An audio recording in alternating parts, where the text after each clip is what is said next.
In this Bard's Tale 4 guide, we'll check out the Fighter class and share some tips on how to play it effectively. Fighters are sturdy frontliners proficient with almost every weapon and shield and can fulfill both tank and DPS roles. Fighters are the best frontliners in the game because they have the highest base constitution, lots of constitution passives, and can wear heavy armor. Tankiness is not their only strength, as fighters can also deal high damage with any weapon. The best race for the fighter will depend on your desired role. DPS and tank roles need different things, so you need to be careful if you want to maximize the fighter's effectiveness. The best combinations for each role would look something like this.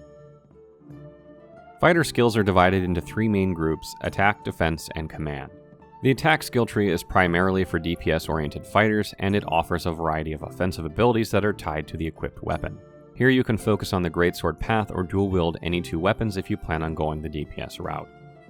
The defensive skill tree is all about tanking. It is here where you unlock heavy armor, many constitution passives, armor class upgrades, and shield abilities. Using a shield for tanking is recommended because of passives such as critical block that completely negates damage received, or shield bash that stuns the attacker. DPS fighters also need to invest some points in defensive skill tree to increase constitution and unlock officer's mail medium armor. Putting points into armor class passives also wouldn't hurt. The command skill offers some excellent passives, and both roles should invest heavily into this tree. Tanks should aim for commander skill while DPS should aim for champion skill. Skills before those are also extremely good. For example, Drill Master lets nearby allies copy the fighter's stance, which can be really useful. Tanks can use this to give allies shield stance, while DPS can use it to give allies duelist stance from champion skill. Another good example is Biting Insult that can be used with both roles. It reduces taunted enemies' armor by half, making them vulnerable, which can be exploited by any DPS role in the party for massive damage. Fighters can be built in 2 ways, and here are some tips on how to approach them. Fighter Tank. The idea behind this build is to create an extremely sturdy fighter that can protect its allies with the Guardian and Drill Master skills. The primary attributes of Fighter Tank are Constitution and Intelligence. Higher Intelligence is important because it helps sustain stances. The fighter self-buffs using Deflect Stance to increase armor rating, making himself even tankier. You may also keep tougher enemies' attention on you with the Taunt skill. You should take note that the Biting Insult skill causes taunted enemies to halve their armor, making heavily armored enemies easier to kill. You can also do some crowd control and stun enemies with the Shield Bash skill. It is best to position your DPS allies next to you so they can benefit from Guardian and Drill Master skills while they attack. If you have Battle Standard, then allies use no opportunity to move towards you. Fighter DPS. The DPS fighter uses a 2-handed weapon or dual wields 2 one-handed weapons to deal high amounts of damage.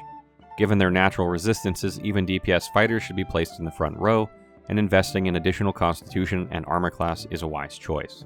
The primary attributes for DPS fighter are strength and constitution. Spell points will be important if you wish to go for the final attack skill called Veteran, which adds +2 true damage, ignores armor, for every spell point you possess. There are only 2 ways to have spell points on your fighter, and it is through Elixir of Focus and Bard's Spell Song ability. Also, having a couple of points into Intelligence wouldn't hurt to sustain the duelist stance. The idea for DPS fighter is simple. Hit an enemy as hard as you can from the front row because you can target a lot of hexes that way. Biting Insult plus Taunt can be very useful against armored opponents to soften them up, and then smack them over the head so that it hurts a lot. Fighters are not as versatile as some other classes, but they're your best front row combatant with a lot to offer. Fighters will always deliver whether it is DPS, tank, or a combination of both roles. They have skill paths for every weapon with the exception of daggers, and can wield shields with a lot of defensive bonuses. While DPS fighters need a balanced build with a focus on strength, tank fighters need only constitution and intelligence. Gear is the primary means to increase attributes, so make sure it fits the build to maximize performance. With this guide, you should be now fairly familiar with fighters, so fire up Bard's Tale 4, create one, and protect your allies or smack foes over the head really hard. Your choice. If you are playing the game, check out the Bard's Tale 4 Barrow's Deep wiki. You should also have a look at our Getting Started guide, or check out our Bard's Tale 4 Barrow's Deep class guides.